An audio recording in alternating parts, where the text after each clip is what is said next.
Hey everyone, let me show you how to practice shoulder scaption, active assisted range of motion, using our shoulder wand while lying on the back. So lying on the back is a great way to begin with when you're trying to gain range of motion because your shoulder girdle musculature does not have to necessarily work as much as it does when you are upright without that support on the back. So just to get a good starting point before you work your way up to upright positioning.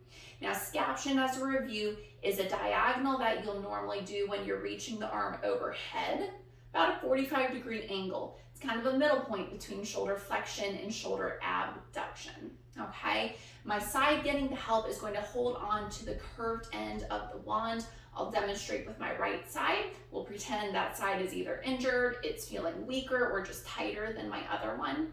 And then my stronger arm is going to hold anywhere else along the wand that you feel most comfortable with. The curved end can point down or up. It really won't make a difference. Just do what's comfortable for you.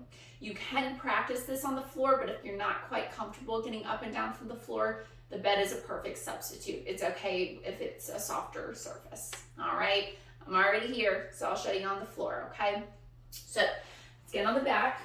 Now, a supine position is when the legs are stretched out in front of you like this. If this feels fine on the back, you can absolutely do this. If your back doesn't feel as good with this, then you can bend the knees and move into what's called a hook line position.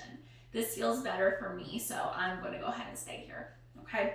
So I'm going to grab onto my curved end, my other side again, put it wherever you want to. But have the arm by your side here. My thumb is pointing up and my palm is towards my thigh. But then I'm going to move out on a diagonal here, about a 45-degree diagonal. And then I'm going to use my stronger side to help lift that side needing the help. Up and over, pulling back. Okay, so you see I'm on that diagonal here. You give it as much help as you need. Hold for 5 seconds at your end range. And then come right back down.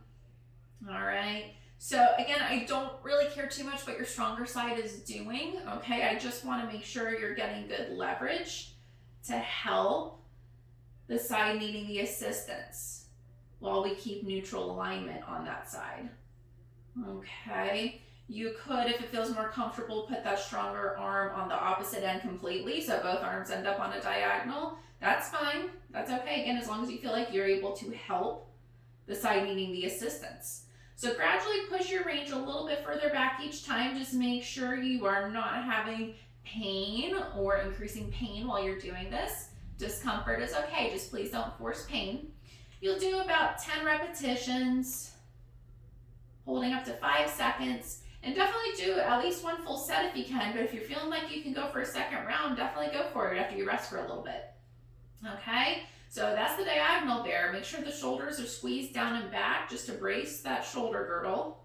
Give the shoulder a little more support. And that is shoulder scaption. All right, so make sure that as you're practicing your shoulder active assisted range of motion, you're practicing all of the directions because they are all very functional motions that you do need to gradually add into your routine so that you can regain full use of that shoulder again. All right, go ahead and give it a try at home.